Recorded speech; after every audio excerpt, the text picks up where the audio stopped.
Hello friends, subscribe करा प्रकाश पवार या YouTube चॅनलला आणि नवीन अपलोड होणारे व्हिडिओज पाहण्यासाठी त्या पुढील बेल आयकॉनला प्रेस करा. मित्रांनो, आज आपण स्पोकन इंग्लिश कोर्स लेसन 1 हा भाग अभ्यासणार आहोत. स्पोकन इंग्लिश मध्ये 1 ते 30 व्हिडिओची सिरीज आपण तयार करणार आहोत. सर्वप्रथम आपण लेसन 1 पाहूयात. Friends, English is an international language. It has got an immense importance in this globalization area, and now it became a common man's language. If we decide and determine, we can speak very good English in our day-to-day life. But what happens? We just decide and don't determine. That's why we lag behind it. Friends, the most obstacle in speaking English is its fairness.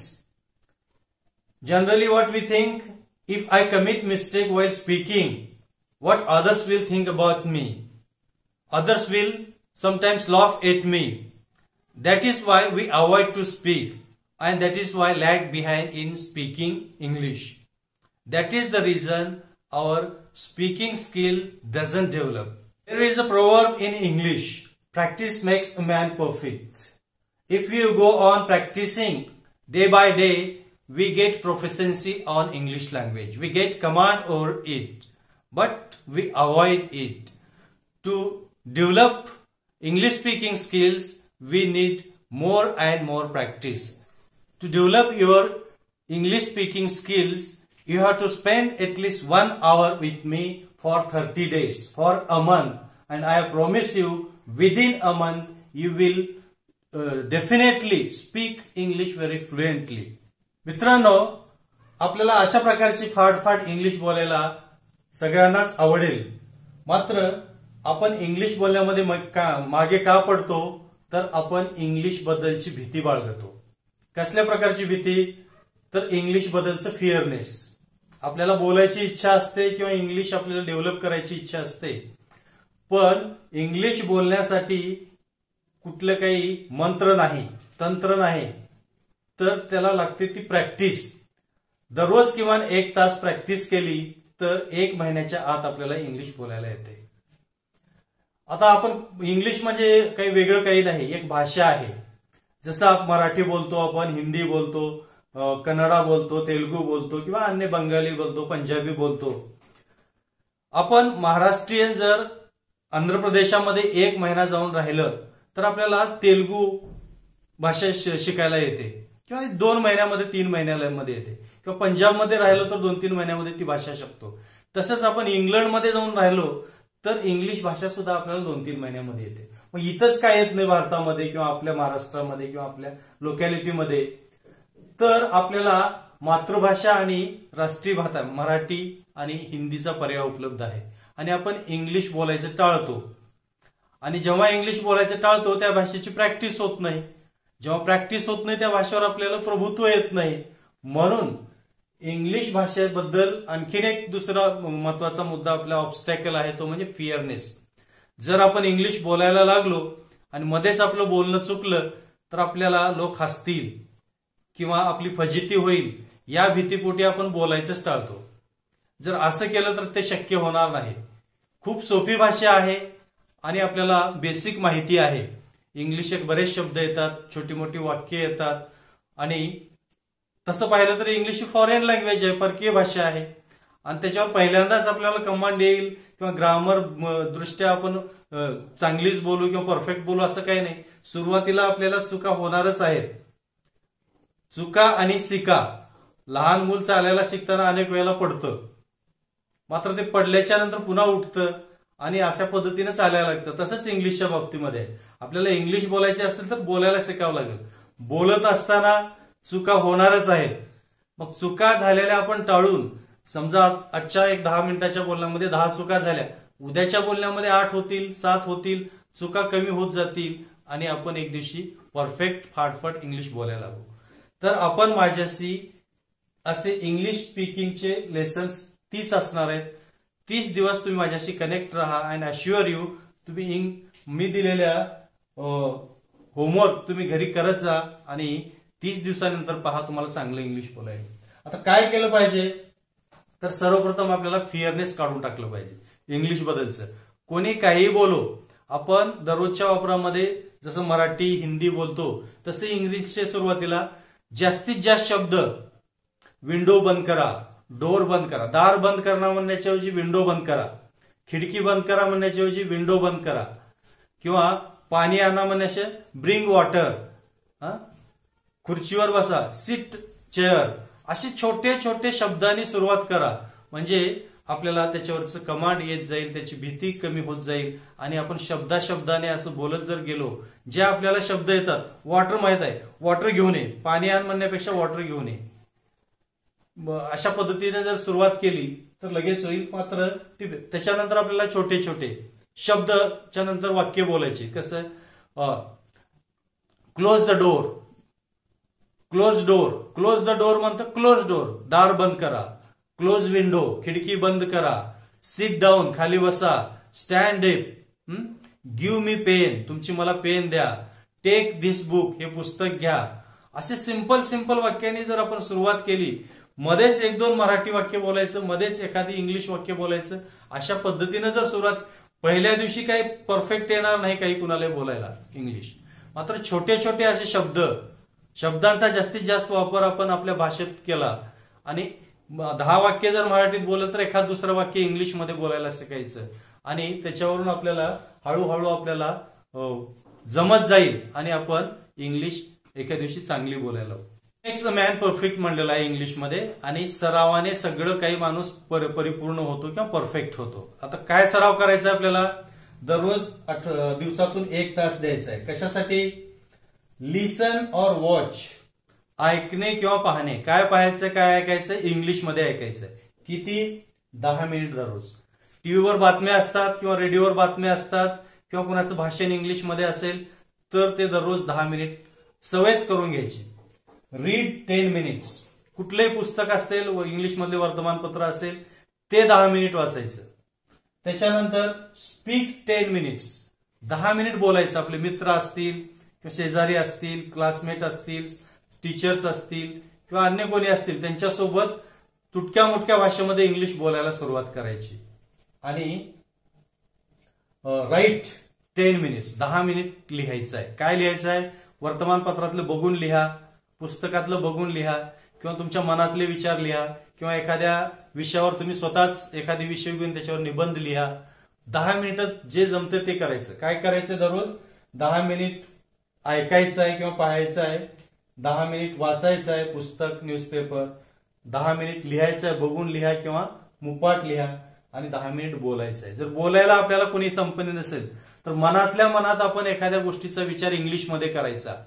आता कसा करणार मनातल्या मनात विचार, मला सकाळी लवकर उठायचं आहे, सकाळी उठून मला गावी जायचं आहे, गावी जाऊन किंवा मार्केटमध्ये जाऊन काही वस्तू खरेदी करायची, हे आपण मनातल्या मनात ठरवतो. तसंच मराठीत आपल्या मातृभाषेत ठरवण्यापेक्षा आपण कल्पना ही इमॅजिनेशन इंग्लिशमध्ये करायचं.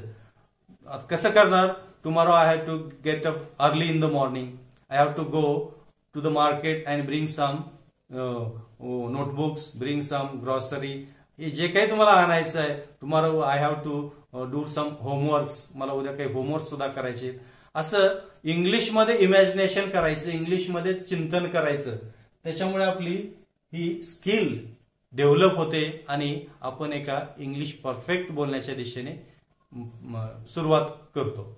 इंग्लिश स्पीकिंगच्या लेसन फर्स्ट मधल्या इंट्रोडक्शन बरोबर आपण आता काही सॅल्युटेशन आणि ग्रीटिंगचा भाग पाहणार आहोत. सॅल्युटेशन म्हणजे आपण एखाद्याला भेटलो तर मराठीमध्ये कशी पद्धती असते, कोणी नमस्कार करतं, कोणी रामराम करतं किंवा कोणी आपापल्या धर्मानुसार किंवा जातीनुसार किंवा पंथानुसार सॅल्युटेशन करण्याची पद्धती आहे. मात्र इंग्लिशमध्ये एकच पद्धत आहे. आपल्या मराठीमध्ये किंवा आपल्या भारतीय संस्कृतीमध्ये आपण आपल्या आई वडिलांना किंवा भावकीला सुद्धा नमस्कार करत नाही किंवा आई वडिलाला करत नाहीत नमस्कार. उठल्या उठल्या कोणी नमस्कार करत नाही.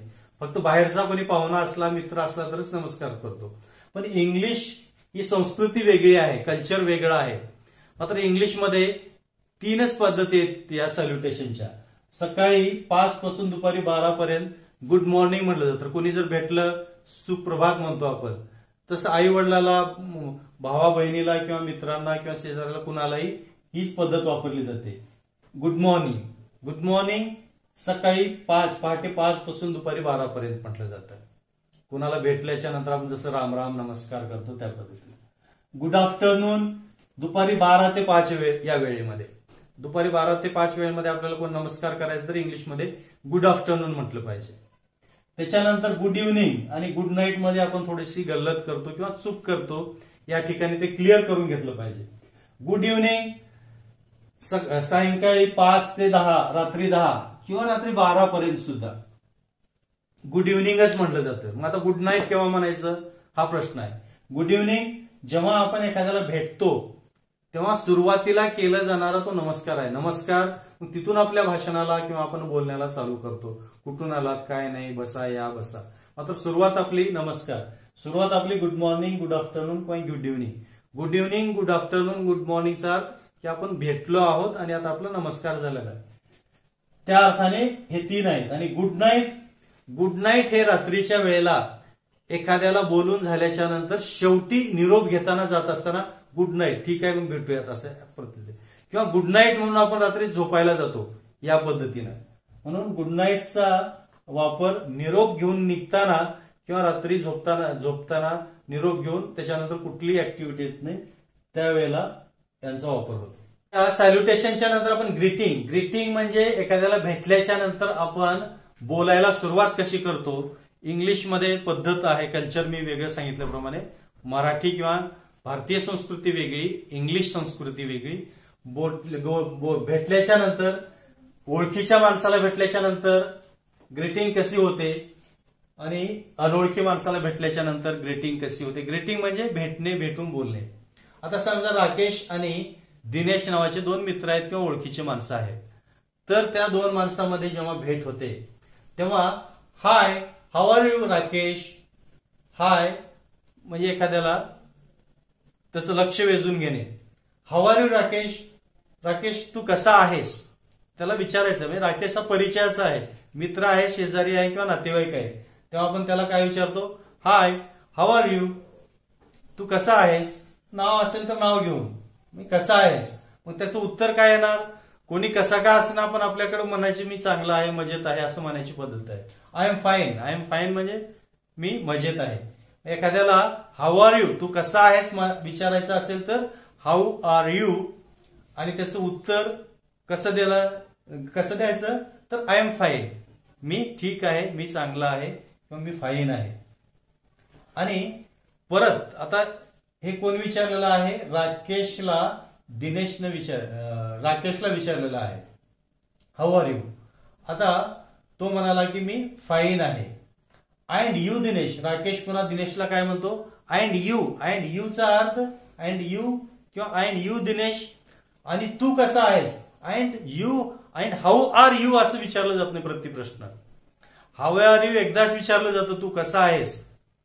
दुसऱ्याने उत्तर दिलं की आय एम फाईन. आणि त्यानं पहिल्याला जर विचारायचं असेल तर अँड यू प्लीज किंवा अँड यू दिनेश. आणि तू कसा आहेस. अँड यू मध्ये सगळं आणि तू कसा आहेस. And you how are you हा सगळा अर्थ अँड यू मध्ये दडलेला आहे. आणि तू कसा आहेस. तो कसा असता सांगेल आय एम ऑल्सो फाईन. या ठिकाणी ऑल्सोचा वापर होणार. ऑल्सो मी सुद्धा खूप छान आहे किंवा मजेत आहे. त्याच्या पुढचं संभाषण काय होणार. वेअर आर यू गोइंग नाव. तू आता कुठे चालला आहेस. भेटल्याच्या नंतर रस्त्यात किंवा आणखीन कुठं. आता तू कुठे चालला आहेस. Where are you going now. I am going to my office म्हणेल. I am going to market. I am going to purchasing something. मी काहीतरी घ्यायला, खरेदी करायला मार्केटला, ऑफिसला, कामाला चाललोय. जे कुठे चाललोय तो सांगेल. वेअर आर यू गोइंग नाव. तू आता कुठे चाललेस. मी ऑफिसला चाललोय, शाळेला चाललोय, मार्केटला चाललोय, आणखी बस स्टॉपला चाललोय, रेल्वे स्टेशनला चाललोय, मित्राकडे चाललोय, पाहुण्याकडे चाललोय. तो त्याचं उत्तर देईल. आणि जर तो खूप गडबडीत घाईत असेल तर काय म्हणाल I am busy going now. Busy गोइंगचा अर्थ काय होतो. मी सध्या गडबडीत आहे, घाईमध्ये आहे. I am busy going now. See you किंवा सी यू लेटर. आपण पुन्हा भेटूयात. सी यू म्हणजे पुन्हा भेटूयात.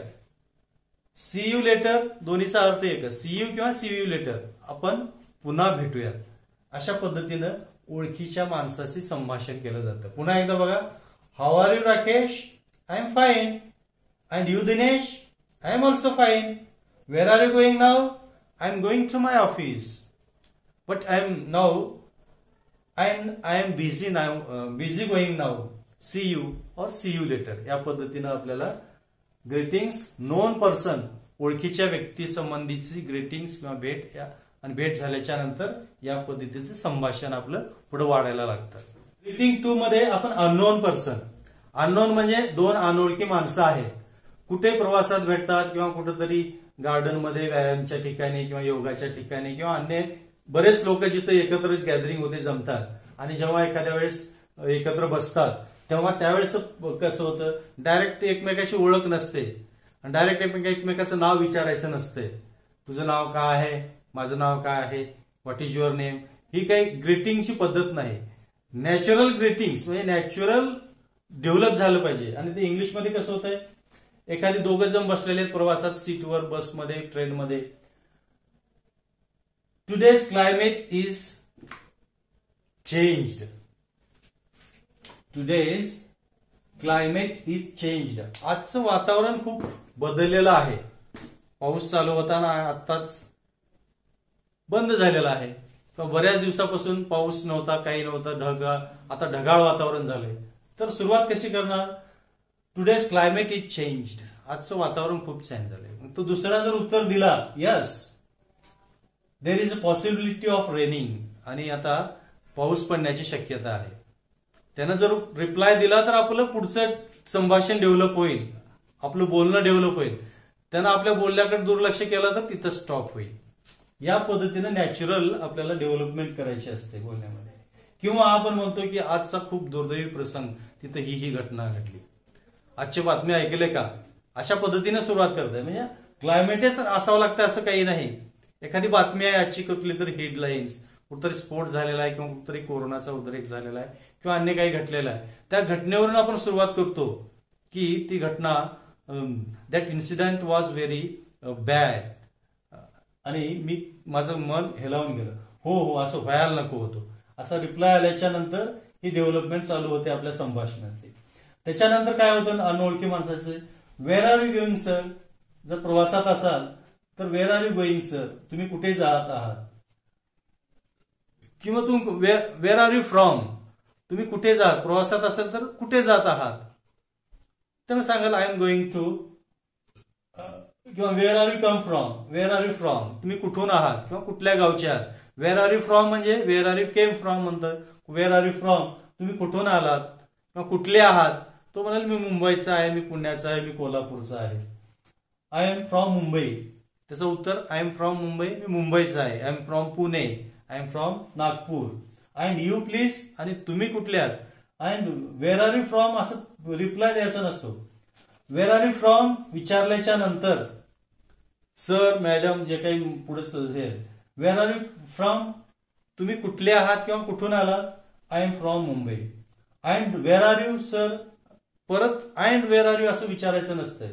अँड यू प्लीज म्हणजेच त्याचा अर्थ तोच. आणि तुम्ही कुठले आहात किंवा तुम्ही कुठून आलेले आहात. आय एम फ्रॉम पुणे, मी पुण्याचा आहे. मग त्याच्यानंतर होतं तुम्ही काय करता. What do you do. What do you डूचा अर्थ काय, आपण काय करता. तो म्हणाल I am a teacher, I am a clerk in bank, I am an engineer in IT company. जे काही आहे ते सांगतो. तो एकमेकाचं इंट्रोडक्शन होतं आणि तिथून मग संभाषण डेव्हलप होत असतं. आजच्या या स्पोकन इंग्लिशच्या लेसन 1 मध्ये आपण इंग्लिश भाषा बोलण्यासंबंधीचं इंट्रोडक्शन दिलं. बोलण्यासाठी काय आवश्यक असतं तर त्याची प्रॅक्टिस असते आणि किमान 1 तास द्यावा लागतो. 10 मिनिट वाचण्यासाठी, 10 मिनिट ऐकण्यासाठी, 10 मिनिट लिहिण्यासाठी आणि 10 मिनिट बोलण्यासाठी. जिथं बोलण्याला आपल्याला स्कोप नाही तिथं मनातल्या मनात इंग्लिश मधून चिंतन करणं. आणि 20 मिनिट व्होकॅब्युलरी, जे आपण लिहिलेलो आहे, वाचलेलो आहे, ऐकलेलो आहे 10-10 मिनिट, त्याच्यामध्ये जे काही आपल्याला डिफिकल्ट शब्द आढळले ते लिहून एका वहीवर ठेवणे आणि ते डिक्शनरीमध्ये पाहणे. किंवा आता मोबाईल ऍपमध्ये सुद्धा डिक्शनरी आहेत, तिथं सुद्धा आपल्याला सहज त्याचे अर्थ जाणून घेता येतात आणि आपली व्होकॅब्युलरी वाढवता येते. आणि तुटके मुटके शब्द दररोजच्या बोलण्यामध्ये वापरायचे आणि तुटके मुटके वाक्य वापरायचे. असे आज समजा 100 वाक्य मराठीत बोलले तर 1-2 इंग्लिशमध्ये बोलायचं. उद्या 100 वाक्य मराठीत बोलले तर 2-3 वाक्य वाढवायचे. असे वाढवत वाढवत आपल्याला इंग्लिशमध्ये आपली व्होकॅब्युलरी तसेच वाक्याचा वापर वाढत जाईल आणि एका दिवशी असं जेव्हा आपण 50% इंग्लिश मराठी करू तेव्हा आपल्याला कॉन्फिडन्स लेवल वाढेल आणि जेव्हा कॉन्फिडन्स लेवल वाढेल तेव्हा आपण एक परफेक्शन कडे वाटचाल करू. पहिल्या दिवसापासून काही पूर्ण परफेक्ट येणार नाही, मात्र 30 दिवसाच्या नंतर आपल्याला परफेक्शन कडे वाटचाल करता येईल. यानंतरचे सुद्धा लेसन 1, 2, 3, 4 पासून 30 पर्यंत कंटिन्यू चालू राहतील. तुम्ही याच्याशी कनेक्ट राहा. आपण या ठिकाणी लेसन 1 मध्ये इथेच थांबणार आहोत. पुन्हा भेटूयात लेसन 2 व पुढच्या भागामध्ये. Thank you for watching this video. Thank you again.